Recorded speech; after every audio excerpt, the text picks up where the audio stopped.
입시왕 시즌 7 6월 모의고사 총정리 방송 지금 시작합니다. 안 반갑습니다. 펜타킬입니다. 안녕하세요, 형프로입니다. 예. 예. 자, 그래서 저희가 제가 청취자들이 안 반갑다고 하는 게 아니라 제가 지금 바보 같은 짓을 해가지고요. 지금 녹음을 다시 하고 있습니다. 그래서 네. 너무 힘들어서. 방송 사고가 났죠? 그래서 불미스러운 일이 발생해가지고 앞에 찍었던 게 다 날아가서 이 방송을 처음 들으시겠지만 제가 수학이 다 날아갔어요. 그래서 지금 제가 지금 머리 떠지고 지금 한이쌤은 제가 저기 한강대교 간다는 걸 지금 잡고 있습니다. 제가 지금. 그래서 상황이 어떻게 된 거냐면 제가 우리가 급하게 수학 양지용 선생님 모셔가지고 시간 안 되는 분을 저희가 급하게 모셔갖고 찍지 않았습니까? 네. 근데 제가 실수로 날려먹었어요, 파일을. 1초 만에 제가 실수를 해서 날려먹는 바람에 저희 패널들의 사기가 굉장히 떨어져 있고 저도 지금 약간 다크서클이 확 내려온 것 같지 않습니까? 예. 그래서 수학은 저희가 다시 찍어서 양종근 선생님한테 뭐 이렇게 좀 사과 말씀드리고 다시 한번 하도록 하겠습니다. 그래서 아마 이 방송 같이 올라가지 않을까요? 예. 모르죠. 예. 그건 모르는 일입니다. 예. 그렇습니다. 그래서 6월 모의고사 지난주인가요? 지지난주 있었나요 벌써?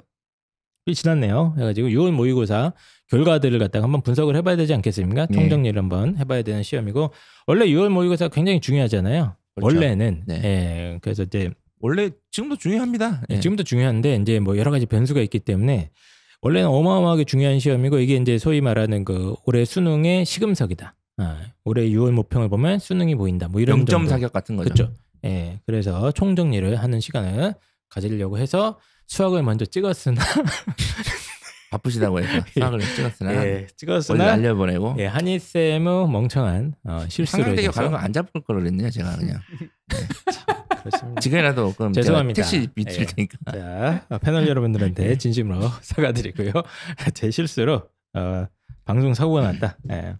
자, 어쨌든 6월 모의고사가 평소에 이제 어떤 역할을 하냐면 평가원이 올해 출제 경향성을 이제 뭔가 제시하는 시험이잖아요. 네, 그리고 특히 제가 3월 모의고사 분석 때도 말씀드렸는데 올해 수능 6월 모의고사 매우 중요하다.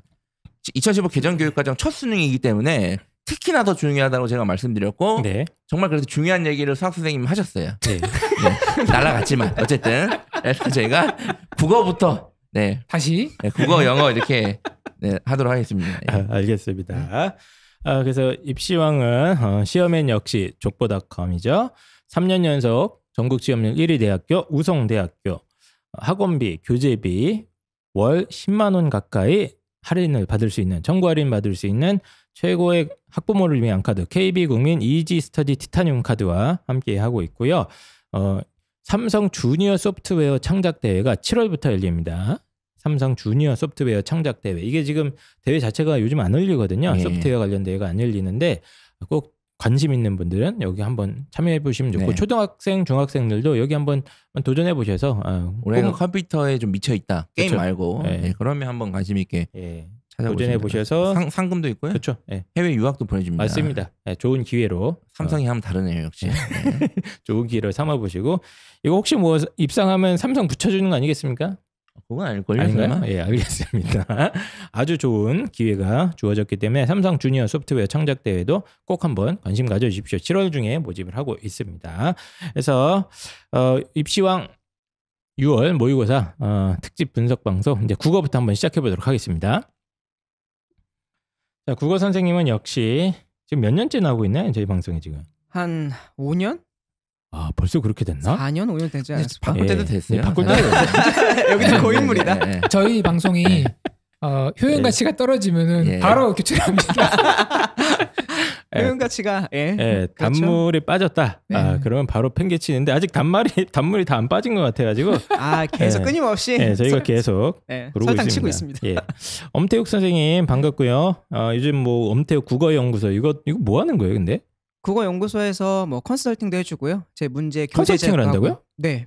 무슨 컨설팅을 합니까? 학습 국어 컨설팅 진행하고 국어 있습니다. 컨설팅. 네. 요거 엄태욱 선생님이 예전에 대박 났었잖아요. 작년 재작년에 계속 하셔가지고. 네, 개인 컨설팅 했었죠. 예, 국어 공부 방법만 컨설팅을 하더라고. 네네. 예, 그렇죠. 그래서 난 되게 신기했는데 그거 이제 국어 연구소에서 그런 것도 하고. 맞습니다. 예, 교재도 만들고. 네. 예, 굉장히 바쁘게 사시는 것 같습니다. 만들고 그렇습니다. 네. 자, 그래서 뭐 하여튼 됐고. 네, 됐고. 자, 국어. 국어 일단 총평 바로 들어갑니다. 네. 혹시 지난 3월 방송 때 제가 나와서 이세돌식 접근 방법 했던 거 혹시 기억나십니까? 진짜? 네. 하나도 기억이 안 나요. 이 사람들이 저도 그런 똑같아요. 홍보 선생님 똑같아요. 제가 3모평을 보고 나서 3월 모의고사에 나왔는지도 기억이 안 나죠. 맞아요. 엄쌤이. 그랬구나. 그래서 3모평을 보고 나서 올해 수능이 어떻게 나올 것이다 예측한 게 3가지가 있어요. 네. 그 첫 번째가 뭐냐면 화법과 작문이 어려울 것이다. 네.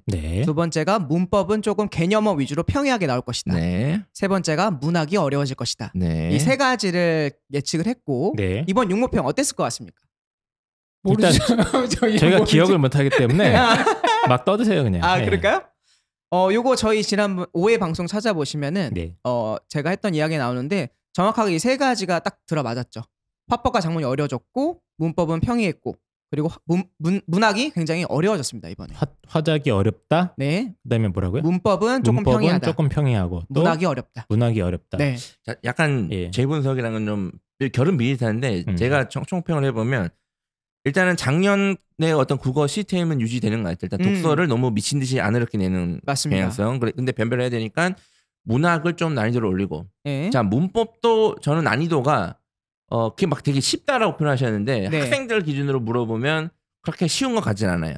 그래서 문학 문법이 조금 난이도가 약간 좀 올라간 건 사실이다. 자, 그리고 화작이 핵심인데 화작이 지금 신유형이라든지 약간 좀 익숙하지 않은 게 지금 나오고 있고요. 근데 문제 난이도 자체는 어렵지 않다고 평가를 하고 있거든요. 맞습니다. 근데 이제 학생들 입장에서는 문제는 안 어려워도 듣도 보도 못한 문제를 보면 이게 어렵다고 체감이 되거든요. 그래서 지금 화작은 내년 국어까지 고려했을 때 지금 평가를 해서 지금 작정을 하고 있는 것으로 좀 보입니다. 제가 봤을 때는. 정확한 분석입니다. 그래서 제가 드리려고 했던 말씀이 6월 달에 화작이 조금 어려워졌는데 아직 덜 어려워졌습니다. 그래서 9월에 더 어려워질 거예요. 그래야 예측합니까 또? 예측 가능합니다. 그래서 지금 만약에 이번에 화작까지 너무 어려워져 버리면은 1등급 평균이 작년 6월로 수렴해요. 지금 이번 6모평 1등급 컷이 91점이거든요. 이 91점이 어떤 점수냐면 작년 수능과 커트가 똑같습니다.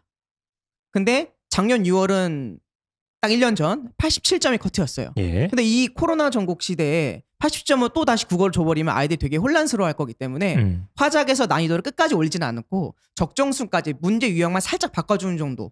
그래서 아직 한 번 더 어려울 기회가 남았다가 제 일단 첫 번째 분석이고요. 추정이에요. 추정이죠. 근데 애들은 이제 화작은 뭐 국어 공부할 때 일단은 제끼고 그냥 뭐 하는 거잖아요. 그냥 근데 뭐 다른 뭐 공부를 이런 거였잖아요. 원래 인식 자체가. 그렇죠. 근데 이제 그게 최악이죠. 그렇게 하면 안 되죠 이제. 화작 공부를 따로 반드시 해야 됩니다. 그래서 보통은 이제 특강 같은 경우도 문학 특강, 문법 특강, 독서 특강이 있지 화작 특강은 거의 없거든요. 화작은 무료 특강으로 많이 그렇죠. 하죠. 근데 화작을 지금 좀 긴장을 해야 된다. 맞습니다. 알겠습니다. 그래서 일단 엄쌤이 3월에 내가 예측했는데 했는데 화작이 당연히 어려울 거라고 생각을 했는데 6월에 아주 막 심각하게 어렵진 않았으나 그러니까 엄태욱 쌤이 틀린 거 아닙니까? 왜 틀렸죠? 어쨌든 신유형이 나왔고 요게 이제 두 분 다 동의하는 거는 9월에는 어쨌든 어려워질 거다. 죽어라 이렇게 몇 개 낼 수도 있겠다. 저는 어려워진다는 정의가 좀 다른 게 제가 뭐 국어 전문가는 아니니까 화작을 이제 어렵게 좀 변별을 시켜야겠다. 정확히 평가를 해서 화작으로 좀 변별력을 높여야겠다고 어떻게 합니까? 때 화작을 어렵게 내면 진짜 어렵게 내면 좀 심오하게 낸다? 그러면 문제가 생길 것 같아요. 그 문제 특성상. 오류가 생길 그래서 수도 있죠. 변별력을 확보하려면 답은 명확해야 되기 때문에 유형을 막 신유형이라든지 막 뒤꼬는 유형이라든지 이런 식으로 접근할 수밖에 없거든요. 지난번에 제가 설명드렸던 게 화작을 어렵게 내는 방식은 2가지 방식이 있는데요. 첫 번째는 지문 자체를 길게 내버립니다. 선지를 굉장히 길게 내면 아이들은 마음이 급하기 때문에 특히 1번부터 10번이지 않습니까? 시작해야 되는데 마음이 급해요. 그러니까 맞아요. 실수가 굉장히 많아질 수 있는 게 하나가 있고. 독서가 1번으로 왔나? 내년도부터는 화법과 작문 뒤로 갑니다. 그리고 두 번째는 뭐냐면 통계나 자료 해석 문제를 내면 화작이 네. 어려워집니다. 네. 그래프, 도표 이런 거를 화작에 줘버리는 거예요. 자기면 어려워지는 게 아니라 어려운 것 같이 느껴진다는 얘기죠. 아 맞습니다. 네. 그 두 가지 경향이 아마 9월 달에는 조금 더 강화될 거다라는 게 전체 총평이라 지금 화작 공부를 안 하고 있었던 친구들, 앞으로 안 할 친구들은 마음을 바꿔라. 그러니까 뭐 알겠습니다. 어떻게 공부하라 어려운 좀 유형에 익숙해지면 제가 네. 충분히 대응이 가능할 거라고 보거든요. 맞습니다. 유형에만 익숙해지면 오히려 더 기회가 될 수 있다. 근데 이제 신유형이 나오는데 어떻게 유형이 그러니까 익숙해집니까? 6월, 9월 요거 기출을 가지고 네. 대비를 해야지. 신유형을 상상합니까? 근데 그거는 이제 알아서 사교육을 잘 활용을 하셔야 돼. 어쩔 수 없지 뭐. 그리고 그것도 있고 화법과 작문 교과서가 있어요. 예. 교과서 개념들이 있는데 아이들은 화작 교과서가 있는지도 모르는 친구도 가끔 있습니다. 보지도 않죠. 네, 실제로 화작을 배우지만 시험은 문학이나 비문학을 내기 때문에 근데 학교에서도 그런 거. 학교에서 네. 유명무실하잖아요. 그런데 출제자들은 화법과 작문 교과서에 있는 기본 개념을 내는 경우가 많으니까 그래요? 네, 개념 다시 한번 잡았으면 좋겠습니다. 대비가 되긴 되겠네요. 가능합니다. 네. 예. 사실 쭉 화작 특강 이런 걸 한번 해보세요. 더 잘 되지 않을까요? 제가 작년에 크리스마스 화작 특강 해가지고 200명 정도 왔거든요. 네. 예, 그때 아이들이 지금도 계속 연락 와요. 크리스마스요? 고맙다고. 네. 크리스마스 때 좀 파티하고 해야 되는데 애들을 모아서 공부를 그때 했어요? 엄쌤의 크리스마스 파티 해가지고 화법과 작문 무료 특강 한번 했거든요. 무료 특강. 예, 예. 근데 200명 정도 왔는데 그래요? 그 아이들이 지금도 그때 도움이 됐다고. 근데 화작은 딱 집중해서 2, 3주 공부 방법론 공부하면 예. 성적이 그래도 어느 정도는 확보가 되는 2, 3주 영역입니다. 정도? 네. 알겠습니다. 네. 지금 보니까 국어가 1등급 컷이 네. 91점, 2등급 컷 예상이죠, 이거 아직은? 거의 맞다고 거의, 봐야죠. 83점, 3등급 컷 75점, 4등급 컷 65점, 원점수 기준입니다. 맞습니다. 이 정도로 지금 나와 있는 것 같고, 두 번째 아까 포인트가 일단 화작문이 예, 좀 더 어려워질 거다. 어려울 거다 이런 얘기 했는데 이제 이 부분은 이제 두 분이 약간 동의가 되셨는데, 네. 문법이 평이하다. 네. 내가 봤을 때 네가 틀렸다. 그렇죠. 이렇게 얘기해 주셨어요. 문법이 네. 전 당연히 풀어보진 않았잖아요. 근데 학생들의 어떤 반응 전반적으로 보면 봤을 때 좀 어려워하는 것 같아요. 근데 저는 이게 그래요? 선생님들 입장에서는 충분히 문제가 안 어려울 거라고 봐요. 근데 올해 고3 애들이 공부를 집중을 못했잖아요. 예, 그런 효과가 있지 않을까? 근데 문법은 국어나 영어나 모든 학생들이 물어보면은 좀 어려워해요. 그러니까 잘하는 학생들도 어렵다고 얘기합니다. 그럼 이 전문가 입장에서 문법 자체가 예. 응용 문제가 나오지 않고요. 예. 기본 개념에 충실해서 됐어요. 예. 이번 수능 육모가. 6월 모의 네, 평가 맞습니다. 때. 그래서 딱 이 개념. 예를 들면 예를 들면은 객체 높임법이 뭔지 알아? 라고 했을 때 객체 높임법이라는 건 무엇입니다라고 대답할 수 있는 아이들은 거의 문제 푸는데 한 10초, 15초면 풀 수 있는 문제들이 대거 나왔고요. 그래요? 네, 정확한 개념만 알면 풀 수 있는 게 많았어요. 예전처럼 꽈서 낸다거나 응용해서 내는 문제는 없었고요. 이번에는 네. 그러니까 지난번에도 말씀드렸던 것처럼 화작이 어려워지는 이유가 이제 내년도에 화작이랑 문법이랑 나눠지지 않습니까? 네네네. 그러니까 문법의 난이도를 좀 낮추고 화작이 높여줘야 된다는 이런 접근 방법이었기 때문에 네. 문법의 난이도를 낮추는 방식은 기본 개념에 충실하다는 건데 아까 펜타균 선생님 말씀이 맞아요. 애들이 문법을 잘 못해요. 왜 못하냐면 저는 이유를 알고 있습니다. 왜요? 얘기하세요 먼저. 왜 못하면 아직 문법 공부를 제대로 시작하지 않은 학생들도 많습니다. 역시 훌륭하신 선생님이시네요. 공부를 안 했으니까 못하는 거예요. 왜냐하면 네. 교육과정상 2학년 때 보통 문학 독서를 많이 하거든요. 그리고 네. 3학년 1학기 때 이제 화작을 하는 경우가 좀 많아요. 일반적으로. 문법 그렇죠. 언제예요? 그러니까 언어와 매체잖아요. 맞습니다. 이거를 그러니까 이제 학교마다 이게 달라요. 그리고 이제 시작을 했거나 아직 안 하는 학교도 있기 때문에 이게 아직 그러니까 쉽게 내도 애들이 이제 그러면 못하는 거죠. 따로 방학 때 네. 좀 공부하거나 그런 아이들은 네. 찾아보기 힘든가요? 있는데요. 네. 이게 재밌는 게 이게 현역만 본 시험은 아니지 않습니까? 네. 재수생과 N수생도 보는데 그렇죠. 그 친구들도 문법 공부는 보통 여름방학 이후로 미뤄요. 왜냐면 이제 내가 딱 재수를 한단 말이에요. 새로운 마음으로 제일 먼저 뭐부터 할 거냐 물어보면 독해부터 찾겠습니다. 그러니까 재수겠지. 문학 기본 글 읽는 것부터 다시 배우겠다. 네. 이런 얘기를 접근하지 문법은 보통 여름방학 이후에 특강을 때려버리거든요. 예. 학원들도. 제가 재종반에 있을 때 막 3주 남겨놓고 문법 특강을 열면 애들이 다 와요. 지금이 마지막 기회다 하면서 벼락치기로? 네, 국어 문법이 벼락치기가 된다라고 생각하는 과목이라서 되나요? 근데? 일부는 됩니다. 한두 문제는 맞출 수 있어요. 근데 5문제 중에 3문제는 버려야죠. 그래요? 예. 충분한 시간 투자가 필요하다. 필요합니다. 그래도 어쨌든 기본 개념만 적용해도 풀 수 있는 수준으로 만약에 나온다면 네. 투자만큼의 효과는 확실하네. 이제. 제일 좋습니다. 네. 가성비가 좋네. 인풋 대비 아웃풋이 제일 좋습니다. 확실히. 왜냐면 영어도 마찬가지인 게 사실 뭐 문학이나 비문학은 내가 실력이 늘어도 까딱 생각 잘못하면 틀릴 수 있잖아요. 네네. 문법은 확실한 규칙으로 적용되기 때문에 그쵸. 지식이 있으면은 예. 점수를 확실하게 얻는 경향이 좀 있어요. 그래서 제가 여러 번 말씀드리지만 문법은 정확하게 알면 시간도 굉장히 빨리 풀 수 있고 네네. 정답률도 높아요. 네. 그런데 문법을 잘 모르면 시간은 시간대로 씁니다. 왜냐하면 자신의 모든 경험을 다 살려야 되잖아. 근데 이제 그때 어떤 경험으로 푸는구나. 그렇죠. 이제 말을 읍조로 보는 거지. 그렇지. 막 다 해본다. 틀리나? 이것도 맞는데? 이것도 맞는데? 우리 엄마는 이렇게 쓰는데 우리 아빠는 이렇게 쓰고 막. 근데 나중에 세종대왕님 욕하고 계시잖아요. 그렇지. 왜 저희를 이렇게 힘들게 하셨습니까? 그래서 시간도 많이 쓰고 정답률도 안 나온다. 그래서 문법을 공부 안 한 친구들은 저는 문제풀이상 문법 문제를 나중에 풀으라고도 권합니다. 공부 안 했으면 심각한 거예요. 지금 우리 고3 애들이 여러 가지 안 좋은 점이 있는데 지금 여기 또 드러나요. 지금 디테일하게 들어가도 이 교육과정상의 피해, 예, 이게 드러나고 심지어 이제 6월 모의고사를 치고 이거를 파악을 하는 애들은 다행인데 아직까지도 문법이 안 돼 있나 어차피 할 거니까 그렇지. 이러면 이제 더 심각합니다 지금 사실. 알겠습니다. 그래서 사실 그때 3월 모평 분석 방송에서 엄태욱 선생님께서 이제 앞으로 내년부터 수능이 바뀐다. 그래서 화작과 문법이 이제 쪼개지는 선택형으로 맞습니다. 쪼개지는데 아이들이 문법을 싫어해서 화작으로 쏠릴 가능성이 높다 보니까 이제 예측을 하신 거죠. 화작 네. 난이도를 높여서 인기를 좀 떨어뜨리고 조금 평이하게 갈 것이다. 문법은 맞습니다. 이렇게 본인 예측대로 가고 있다. 네. 예, 요 분석을 하신 거고 네. 하지만 이제 펜타킬 선생님과 이제 두 분이 동의하는 게 아이들이 준비가 안 돼 있다.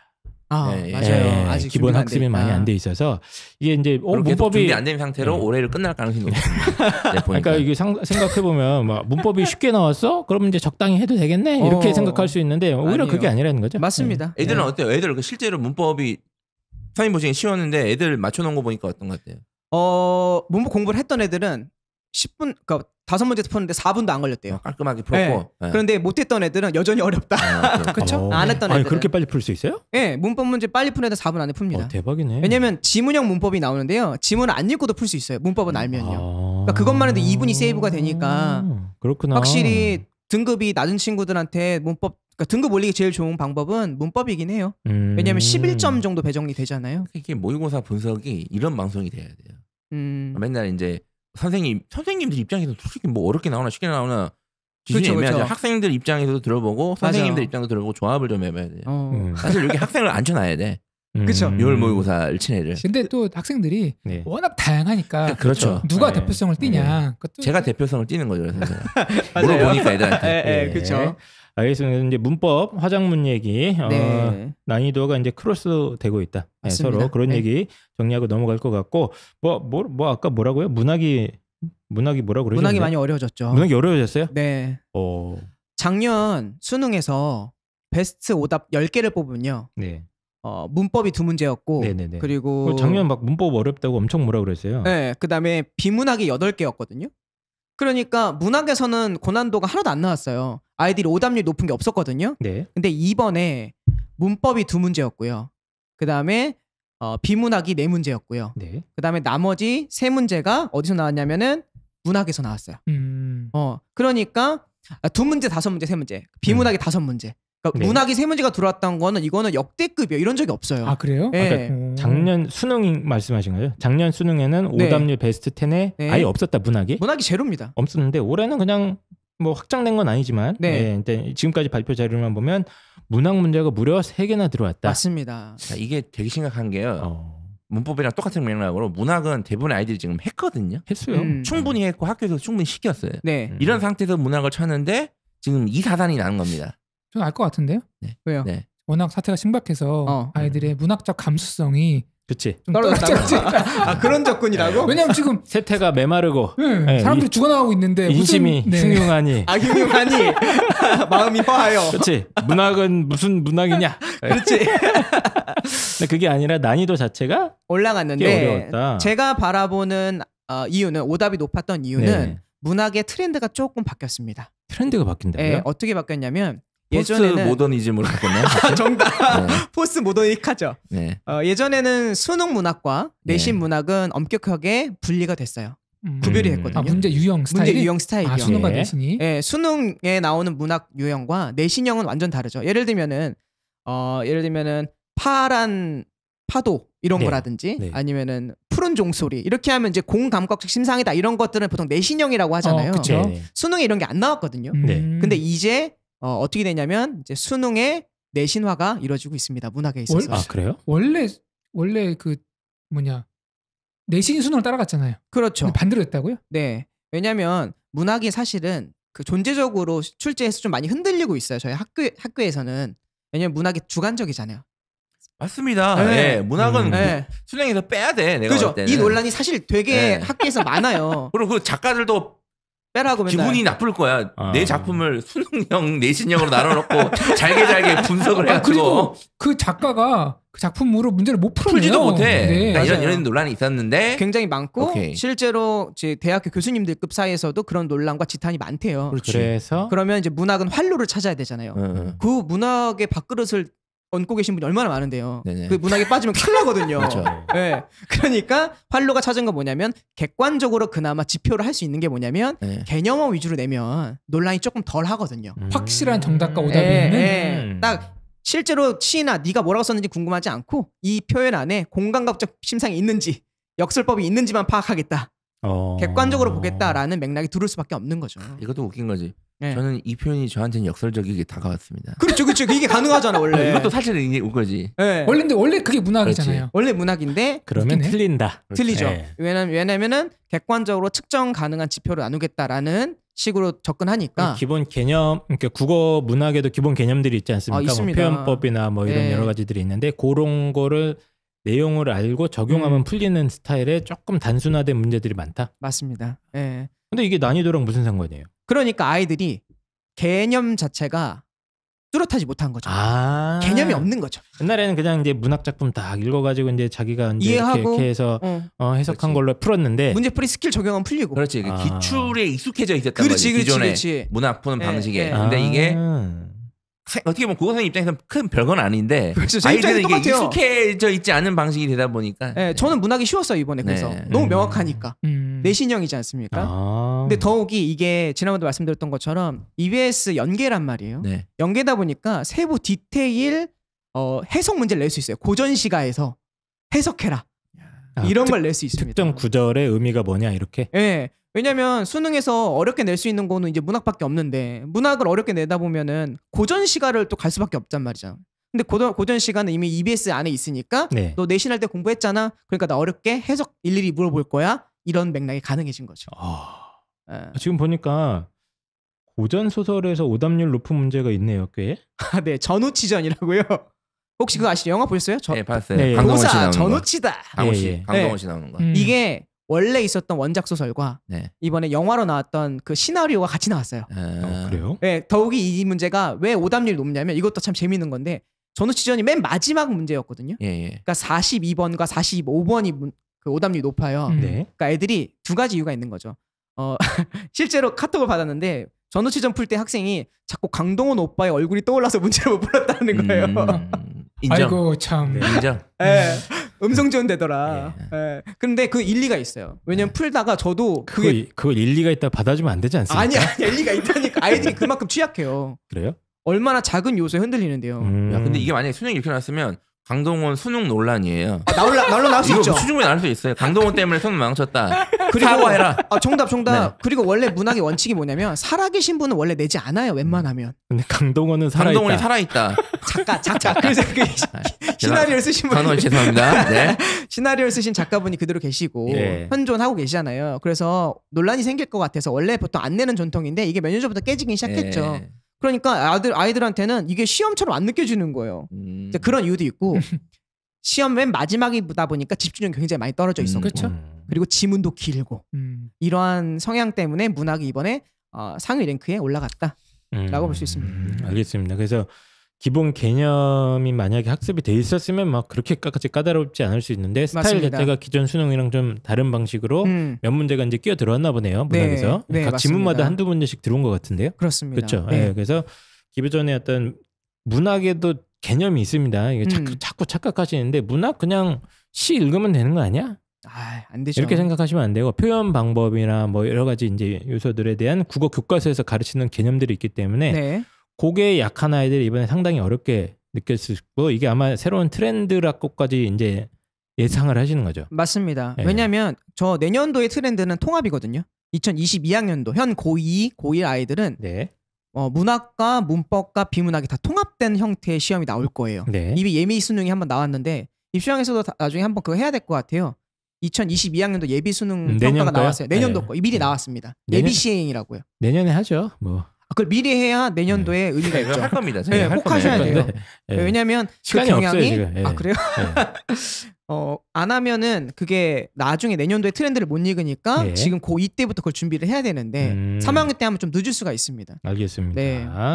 일단 6월 모의고사 큰 트렌드 화작문과 문법 난이도 얘기해봤고 문학에서 약간 이상한 기류가 포착됐다. 그렇습니다. 네, 잘 얘기를 해주신 것 같아요. 이거는 이제 좀 뭐랄까 시험 유형에 좀 적응을 빨리 해야 되는 느낌으로 보거든요. 적응이 제일 안 되지 않습니까 우리 아이들이? 근데 이제 아이들이 보통 기출 문제라든지 연계교재 중심으로 공부하는 애들이 이게 제일 안 돼요. 근데 아이들 입장에서는 그렇게 공부할 수밖에 없는 또 현실이 있어요. 막막하니까. 그래서 다양한 문제 유형이 담겨져 있는 것들을 풀어보길 바랍니다. 학원 교재도 그렇고 모의고사도 되게 다양하지 않습니까? 알겠습니다. 그러면 이제 앞으로 이제 6월 모의고사 보고 나서 이제 생각을 해야 되지 않습니까? 네. 어떻게 해야 되느냐 앞으로? 일단은 올 수능의 난이도 점수는 작년 수능 점수가 거의 비슷하게 나올 것 같아요. 1등급 컷이 91, 2점 수준으로. 90 초반. 네, 90 초반. 왜냐면 이게 제가 신빙성이 안 가는 게 왜 또? 한 3년 전에 대박 틀리지 않았습니까? 2년 전에 또 대박 맞았잖아요. 점수를 이렇게 맞추는 건 사실은 그게 실력입니다. 그래서 그러니까 논리적으로 접근하면은 그게 제일 논란이 없는 작년이랑 비슷한 수준의 90점대 초반쯤에서 1등급 형성이 될 것 같다. 맞습니다. 그래서 이번 육모평의 난이도가 올 수능의 난이도일 확률이 굉장히 높고요. 근데 조금 더 어려워지겠죠. 그래야 이제 변별력이 생기고 6개월 동안 아이들이 공부를 할 테니까. 그래서 이번 시험에서 자기가 너무 어렵게 느꼈다면 자신이 공부가 좀 부족하다고 생각하면 좋겠고요. 또 팁을 또 하나 드리자면 정답이 어려울 때 있지 않습니까? 3번과 4번이 헷갈려요. 네네. 그럼 몇 번을 선택해야 될까요? 저는 4번이요. 4번이요. 저는 첫 느낌이 맞다. 첫 느낌. 3번이 첫 느낌은 3번. 네네. 한희쌤은 몇 번이라고 생각하십니까? 저는 아예 이런 경우에는 신박하게 5번 갑니다. 5번. 제3에게. 그렇죠. 괜찮네요. 뭐 아이들은 되게 다양한 방식으로 선택을 하겠죠. 예를 들면은 앞에 나오는 숫자를 센다거나 3번이 몇 번 나왔니? 아니면 긴 걸 선택하거나. 그런데 고난도 문제를 풀 때 원칙은 3번과 4번 중에 조금이라도 더 주제랑 가까운 걸 선택하는 게 맞습니다. 그 얘기는 뭐냐면 뭐요? 그 주제 파악이 안 그걸 알면 답을 고르죠. 그걸 알면. 아니요. 그게 달라요. 아이들은 지문을 읽잖아요. 지문을 읽은 순간 책을 딱 덮여요. 그런 다음에 야, 너 방금 읽었던 내용의 주제가 뭐야? 물어보면 모르는 애들이 정말 많거든요. 근데 주제 문제를 풀고 있는 거예요. 그래서 아이들이 앞으로 학습 태도는 뭐 해야 되냐면 지문을 읽었으면 이 지문에서 뭘 말하는지에 대한 꼭 자신만의 견해가 있어야 됩니다. 이런 방식으로 공부를 해야 돼요. 그러니까 글을 읽고 요약 정리해라. 그렇죠. 한두 줄로 가장 핵심만. 자신만의 견해는 수능 답이 아니잖아요. 그렇죠. 그러니까 객관적인 견해를 확보해야지. 객관적인 주제를 뽑아내는 연습을 하라는 거죠.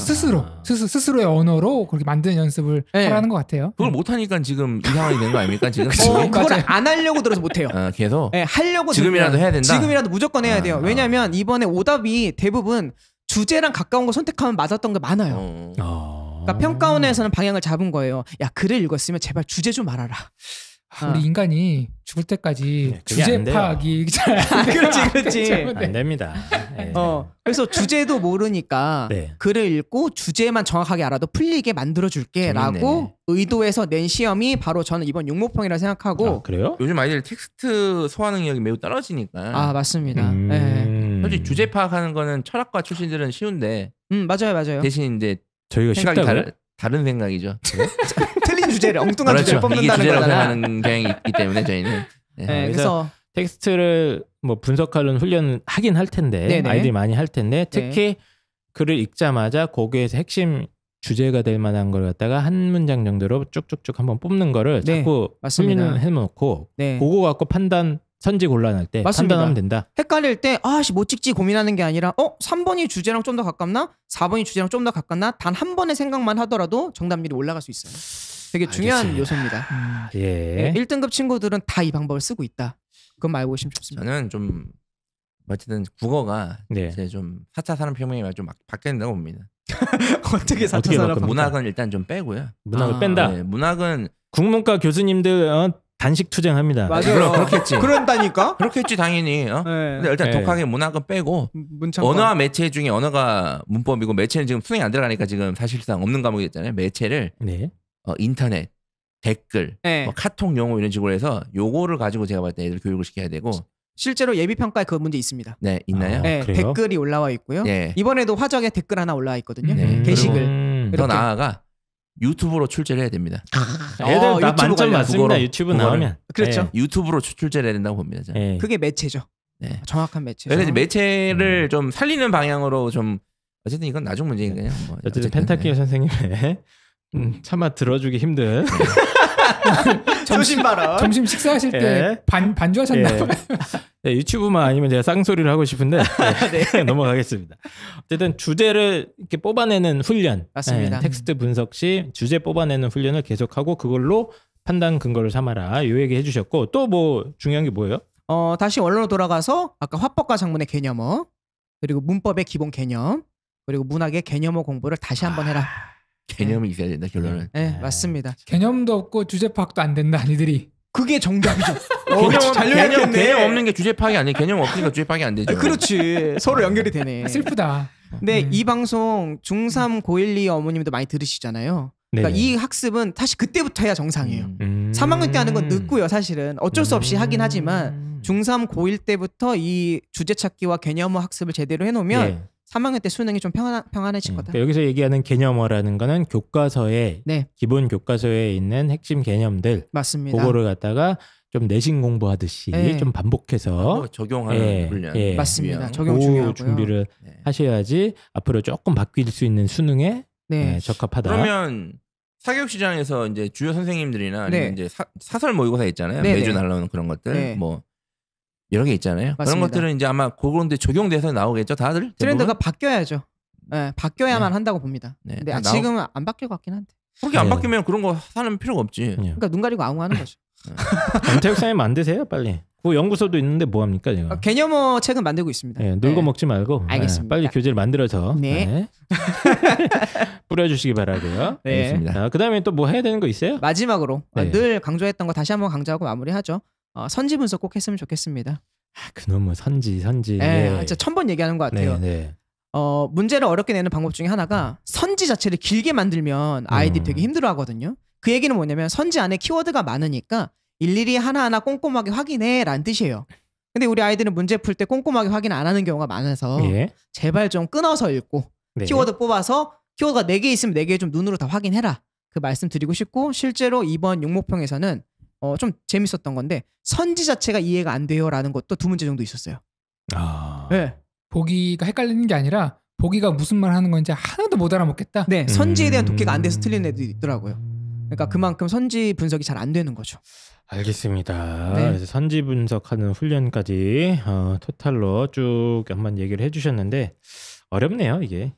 어렵다. 어렵습니다. 어렵고 국어가 어쨌든 뭐 몇 년째 계속 이슈가 되고 있지 않습니까? 9시 뉴스에도 나오고 그래서 코로나 이런 것 때문에 어쨌든 큰 그림은 아주 막 뉴스에 나올 정도의 어려운 문제는 이제 못 낸다. 그렇습니다. 그건 확실하지만 평가원 내부에서 이런 어떤 난이도 조절이나 이런 거에 대한 대비나 이런 거 갖다가 계속 이제 하고 있는 거네요. 네. 그 마지막으로 저 비문학 얘기만 잠깐 할게요.